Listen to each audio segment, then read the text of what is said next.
afternoon, everyone, and a very warm welcome to the second session on India's Digital Personal Data Protection Act 2023, the next steps, presented by the CSO Forum and the 9.9 Group. My name is Jatinder Singh, the Executive Editor for 9.9 Group and the moderator for this session today. As the DPDP Act takes center stage, organizations stand at a crossroads where data security and compliance are at the forefront.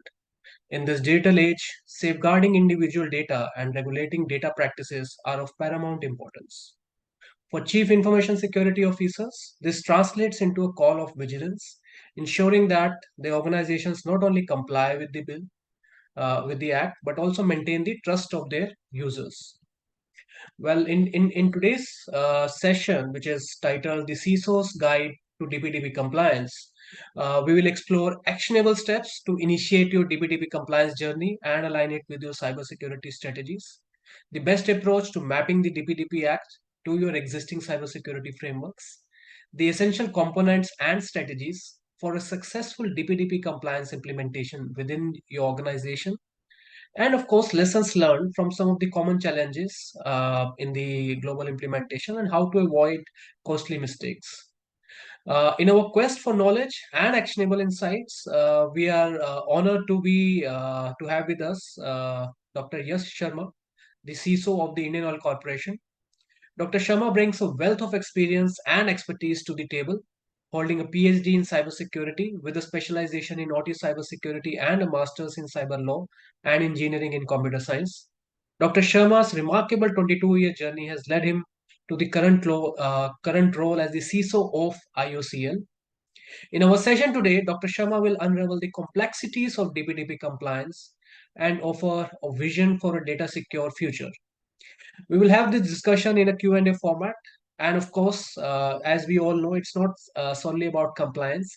It's about trust, growth, and safeguarding the data landscape in the swiftly changing digital world. We extend our gratitude to Dr. Sharma for joining us, and we offer a very warm welcome to all of you. Well, to commence our discussion, let's begin with a crucial question. Dr. Sharma, welcome once again, and thanks for joining in. Thank you. It's a pleasure to be here. Great. Considering the ever-evolving landscape of data privacy regulation in India, and with DPDP Act now becoming a reality soon, could you provide insights into some of the primary challenges that organizations might encounter? This is something that all the security practitioners are at least now talking about. In August, this became a reality, the DPDP Act. While the detailed rules and regulations are yet to come, but it's a good opportunity for security practitioners, privacy practitioners to start working on this. We've been given a good long runway to act upon.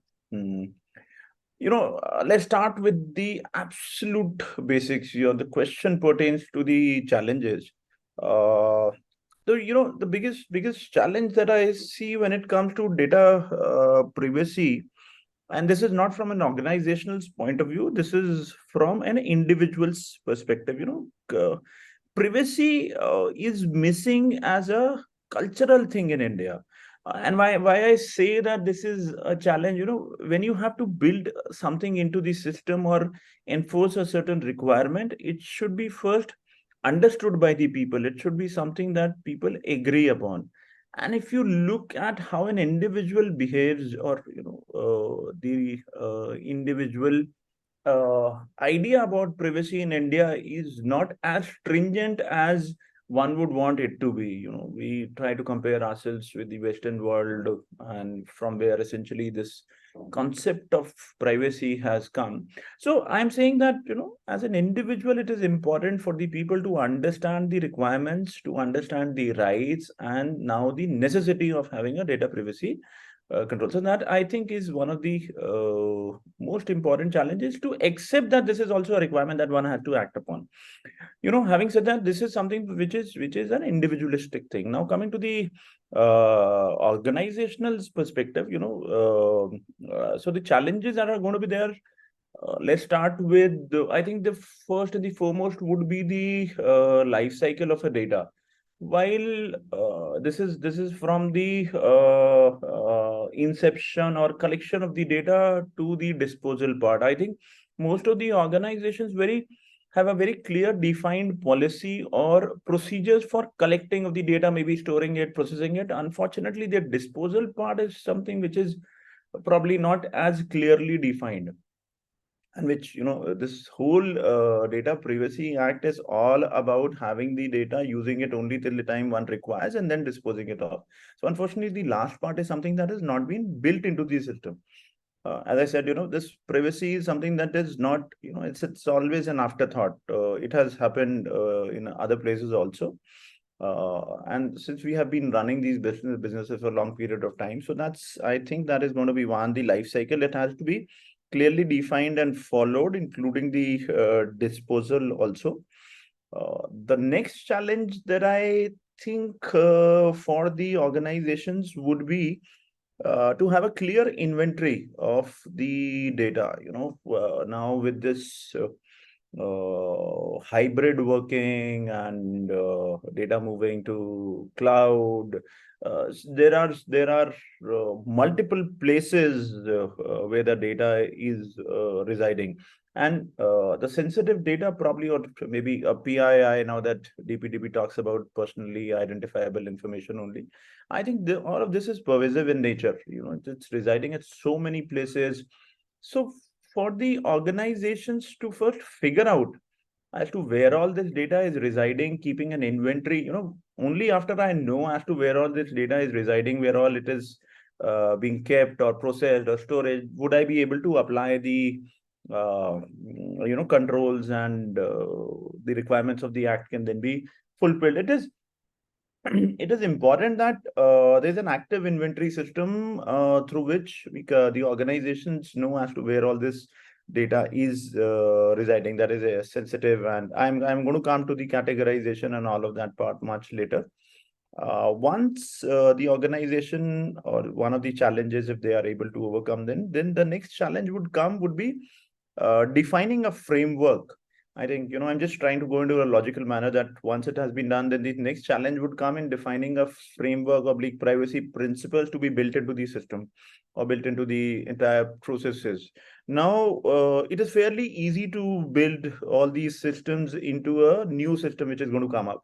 Now, imagine a legacy application, organizations which have been collecting or storing data for decades now. There are age-old applications, and now you would try to retrofit some of these requirements. All of this data privacy act requires the purpose to be defined, the consent, and all these things. So all of that has to be now built into the legacy applications.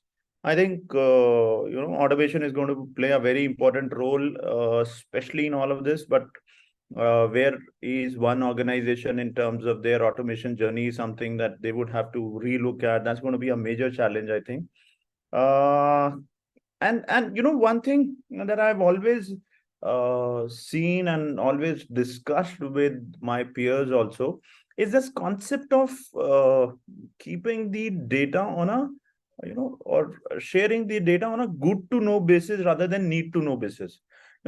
We tend to collect so much of data even though it is not required, or we tend to share the data even though it is not actually required. So we have to move from this thought of good to know to a need to know basis. Now, this is, while it seems very logical thing to do, unfortunately, this requires a lot of thinking, and this is a major challenge. The way we have created our procedures of transferring the data and collecting. So this would require a proper relooking. Uh, Same goes, the extension of this is that wherever the data has been collected, to keep it, because one of the requirements of the act is about the data residency, data retention also. So, till what time are we supposed to keep it, and all those things would have to be linked into it. I think this is about the data. And another, I think, if we okay, going forward, the challenges, I think another part that I probably missed, or would come later, would be once you have identified all of these things, they have been built into the system. The concept of new data getting created on a daily basis is also huge. This is a major challenge. We are creating humongous amount of data on a daily basis. That's going to become unmanageable after a certain period, especially when you have to apply so many controls on it. uh, and final thing, all said and done, all the security and all the controls that you have put in, the kind of vulnerabilities that are there. So data privacy is all about trying to prevent the breaches. But the more data you create, the more applications you use, the more platforms you are going to, the more vulnerabilities are going to be there. So managing all those vulnerability from a privacy point of view, from a security point of view, it's different. From a privacy point of view, it brings in a different challenge. I think all of these put together, the requirements and the need of the act, ensuring the compliance, is going to be a huge cost also. And finally, as we always end our conversations of security with a requirement of the human resources, the lack of knowledge. So that's also, I think, one of the challenge that security people are going to face. No, you raised a very pertinent point about the talent. In fact, before we jump on to the next question, would like to understand from talent standpoint. You talked about automation also, and of course, too much data being generated. So, are there any specific strategies, probably quickly, if you can share to how to manage the entire talent ecosystem? I'm sure with so much compliance requirements coming for CISOs, this is becoming a major challenge. Is there any strategy probably that you have devised or you would like to recommend to manage that particular challenge? Talent is a talent, and the key to understand any act statute is the knowledge as to why it is required, the applicability, the understanding, and the procedures how it is to be enacted, or how it is to be enforced. Now this requires a knowledge not just of the security but also a little bit about the legal background. Now this is where the problem I see going into the future. This requires a mix of both. There now, you talked about this talent thing. While we all the security practitioners across the globe have been talking about the lack of, or the right kind of people are not available for the right kind of, for the kind of jobs that we are handling. This brings in a different and a much more, I would say, graver problem, for the very simple reason that they requires knowledge of legal plus security. So, and where to find these people? And unfortunately, this is the first time that we are doing it at such a large scale. The act has recently been passed. This is not something that has been done. I said, while we try to borrow a lot of things from the West, this is something that we have not, as a country as a whole, has not been doing. While there were certain rules passed in 2011, a lot of larger enterprises have been doing it. We are also following that and complying to it. But this brings in a newer challenge, and I think talent is going to be a challenge. And I really hope that the educational institutes also start gearing up for this.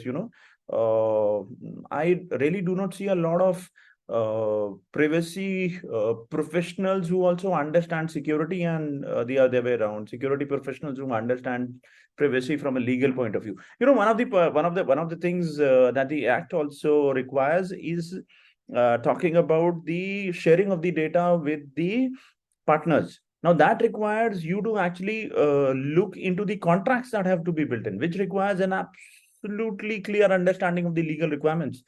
So that I'm sure is going to be one major issue, a big challenge for security people. Yeah, and I think they need to be really geared up for something like that. Yes, yes. Understanding Yeah. education is going to be important. While we keep on always harping upon the education for the normal employees or the common, the people who are not the frontline security people, I think in this case it is about the frontline security people. They have to be educated. The legal people have to be educated, and this is going to be a collective effort. So we talked about some of the pre-implementation challenges, compliance challenges. In terms of post, once the act will come in place, could you also highlight the some of the key strategies or steps that CISO should be ready to prepare for that? You look at the nature of compliances and the legal statutes. These are ever evolving. If you even just look at the act, and it talks about transfer of the data to some of the friendly countries. Now, while they were earlier in the earlier draft, they talked about data residency, keeping a copy here and all of that, but now it has been done away with. I think it is a much simpler and a much better or simpler version of that. However, they certainly have mentioned, the act certainly mentions that there are certain countries where the government might restrict the transfer of the data. So kind of a blacklist would be maintained. So therefore, even if it has been implemented, one would always have to be on a lookout for any changes in the act, any requirements that change. It's a constantly evolving thing. So this is something that the practitioners or the security people, come legal privacy people, would have to look at how to further comply to any of these changed requirements. And that's one. Two, it is also important, while all of this talk is going about just the compliance part, what is essential for the organization is to carry out the business. So therefore, the balancing act has to be maintained. Balancing the compliances with the business objective is very important. I shouldn't just be stopping my business just to do a certain thing. While I both the things are important and equally important. So therefore, this balancing act is going to be very challenging. It has to be clearly this compliances and all this have to be clearly aligned with the business strategies and requirements. You talked about the talent part. I think going forward, this is going to become even more important. Lack of resources, probably the support from the C level. I think that is going to play an important role, because all of this involves cost.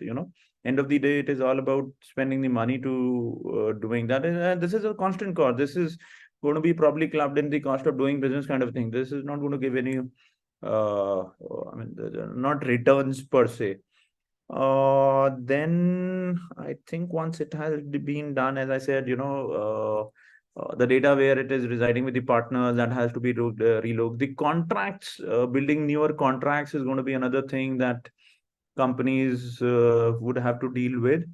And I think one final thing that I would want to mention is that, as I said, the initial thing was that this culture of privacy, cultural requirements. So there is going to be a lot of resistance to this change. I think they would have to deal with this resistance as well from within the organization. That, I think, once it has been done and implemented, would require a lot of thoughts. And uh, the last piece, if the one that I talked about was probably the second, the last would be monitoring. How do you monitor the metrics? One would have to devise proper metrics to monitor as to the kind of things that have been done, whether these are being done in the right manner or not. All of this effort should not go waste. There should be a proper mechanism to monitor it. I think that would be one last piece of it. So next question would be, what are the industry best practices for classification and segmentation of personal data within an organization's data inventory system? Right, that's a very good question, and something that again a lot of people. In fact, much before the act, also this question was talked about. Classification happens to be one very important aspect. There has to be a clear and consistent way of classifying the data. It can be based on multiple parameters.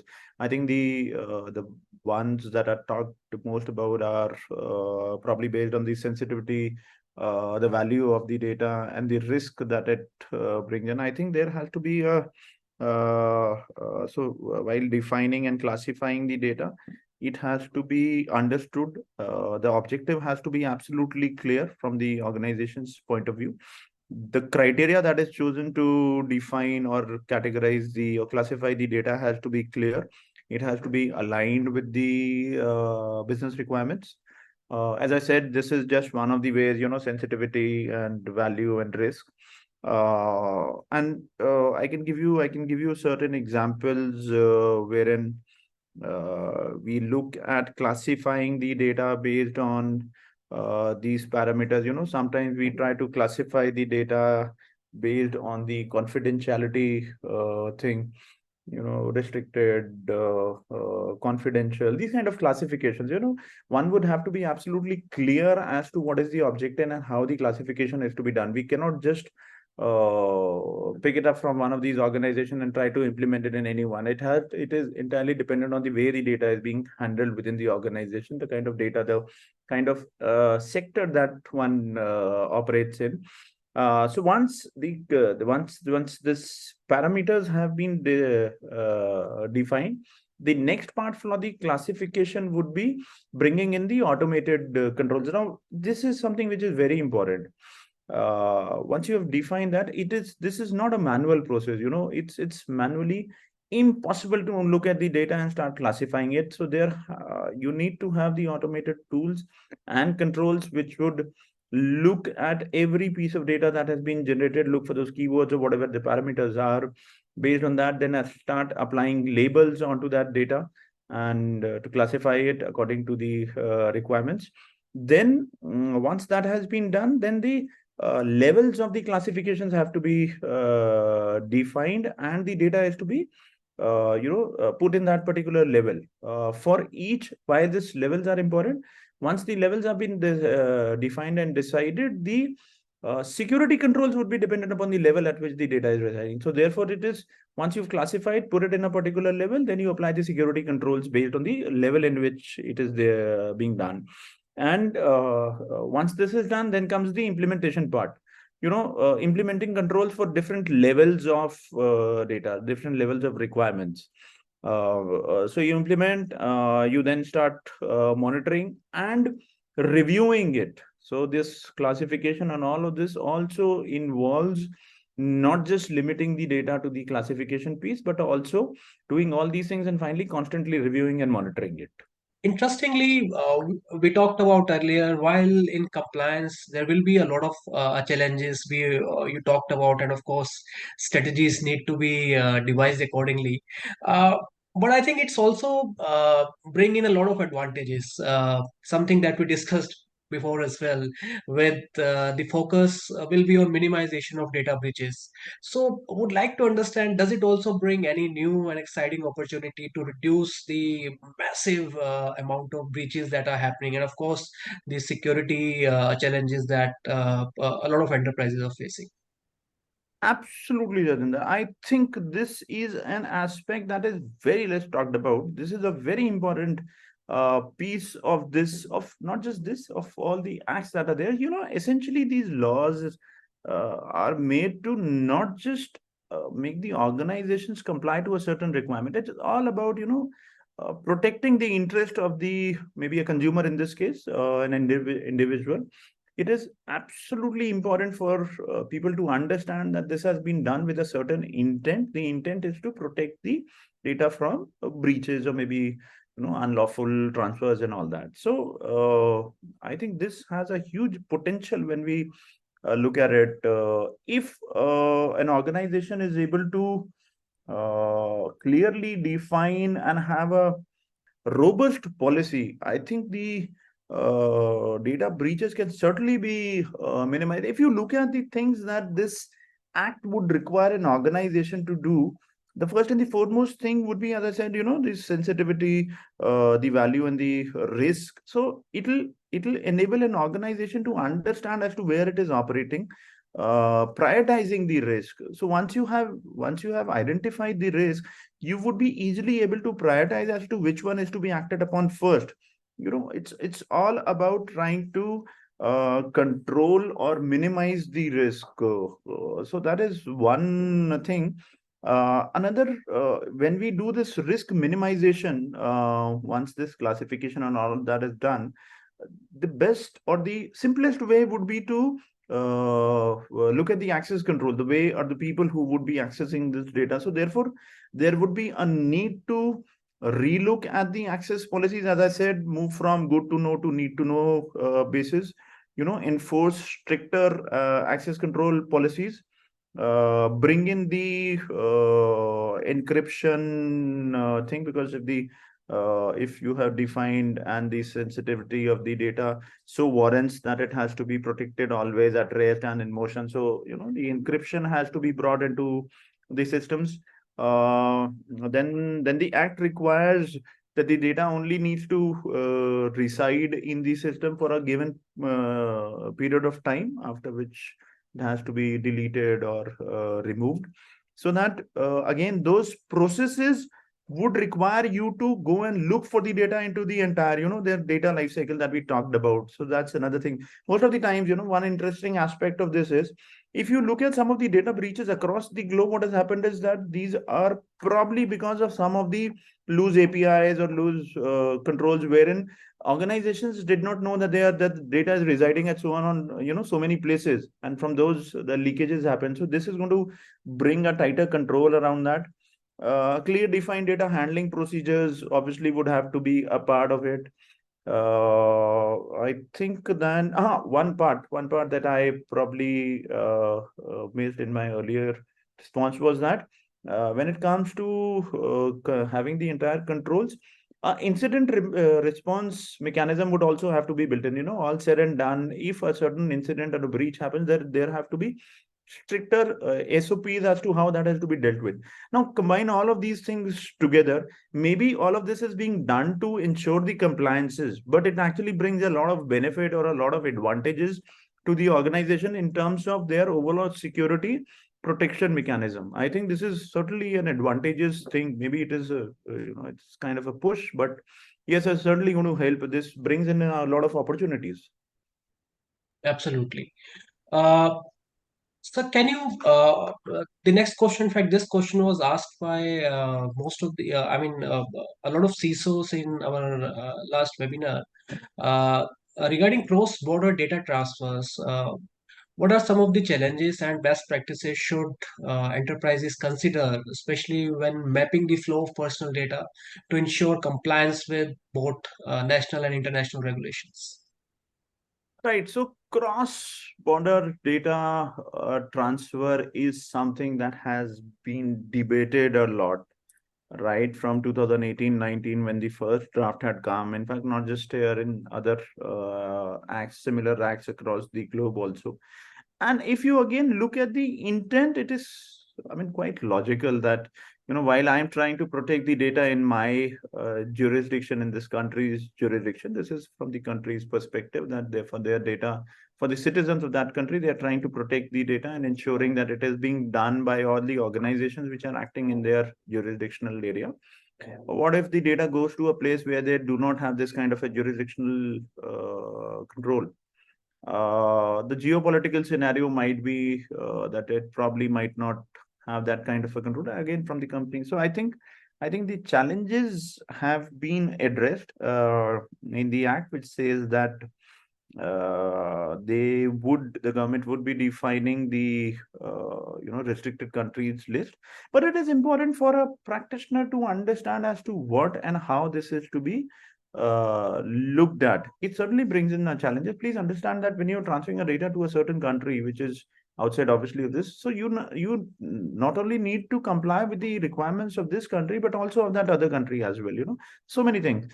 And this is just about the transfer of the data. What if there are organizations, these are multinational organizations which are operating across the globe, so they are collecting the data from so many places, so many citizens, each would come with their own set of requirements. So therefore, understanding the requirements of all these countries, of all these states, and bringing and putting all of that in one single process or under one single umbrella of privacy, it's certainly going to be a huge challenge. The biggest challenge I see is understanding these requirements, these statutes from different places, and then acting upon that. So that's, I think, the most important challenge that I see. However, that does not mean that government does not.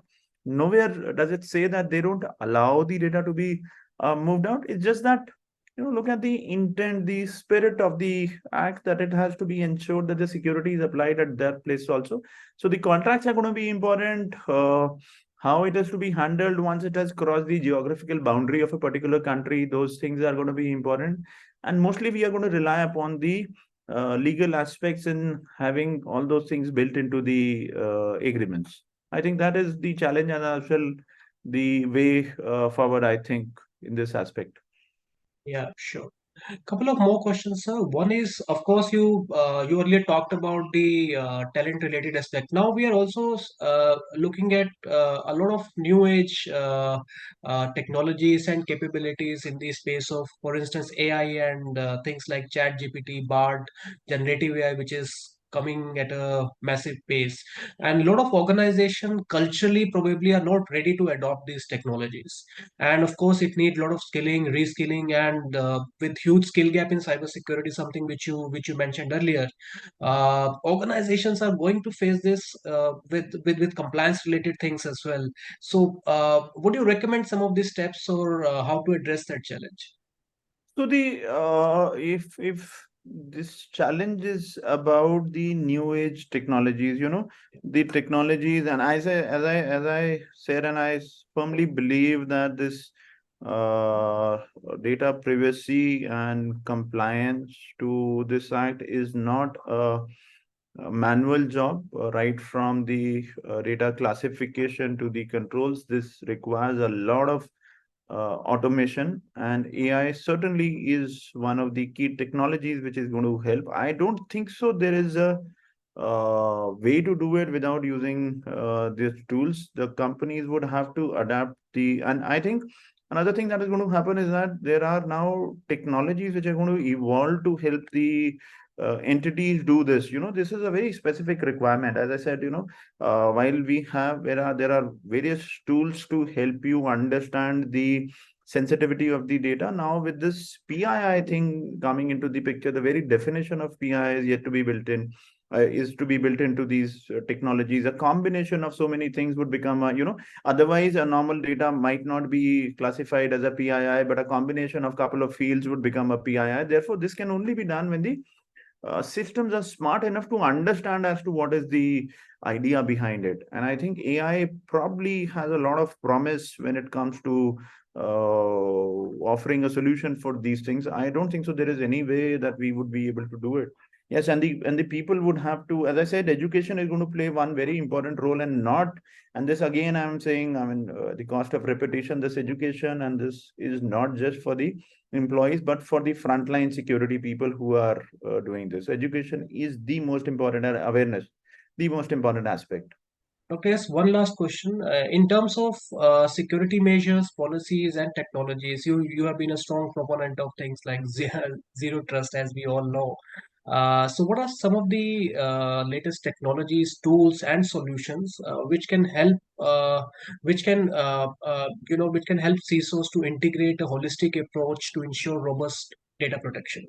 Yes, zero trust is something that I find very promising. If you look at the problems that zero trust as a concept tries to solve, is that once it's about the concerns of the lateral movement, and this I think is the foundational requirement for most of the security systems.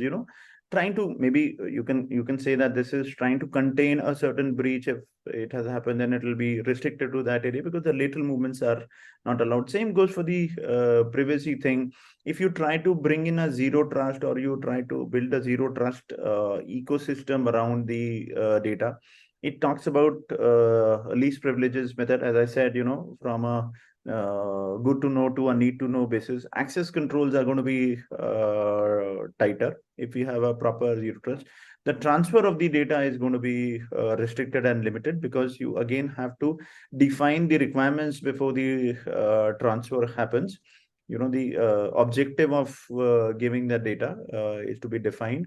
Then accessing the data from various places. So many times it happens that this data is residing at multiple places. So another aspect of technology that I think is going to help is the centralization of all these things, whether it is the cloud technologies, which enable the users to access the data from anywhere. Say we have been talking about the perimeters have dissolved, and there is one central place, which is again going to help the data piece, simply because Now it is residing in one place, easier to control, easier to manage, easier to apply various security requirements. I think all these new age technologies which are currently active are certainly going to help a lot in achieving this requirement. We have a few questions from audience, which probably it would be great if you can share that. In the interest of time, we would be able to take only a few questions. One question is has come from a participant a participant who is a senior IT leader. He is asking that how critical is the collaboration between CISO and other departments, especially legal team, in terms of addressing the compliance related challenges, and what are some of the probably key areas that you would recommend to have a great collaboration? Absolutely, the most important aspect. As I said, this is not something which can be done by the security people only. There is Yeah. a huge requirement to create the IT legal team, the techno legal team, security legal team. This is acts are or the statutes are not just about the security controls. It is about understanding as to what the objective is, the legal understanding, the legal requirement that is. So therefore, it is essential that, and it has to be a middle path. It is not just there's legal people who would be able to, because they probably would not understand the security data part. The security guys probably would not be able to understand the legal requirement. It has to be a collaborative and a collective effort. I think this is the most important aspect, and I talked about this earlier also. There has to be a collective effort, and the third entity in this, this collaboration would be the people from the top management. It has to be top driven. This is, as I said, typically a security person would not look at the privacy requirements, because this is something that comes outside the requirement of security.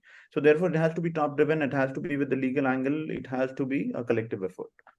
Thank you very much. There is another question which has come.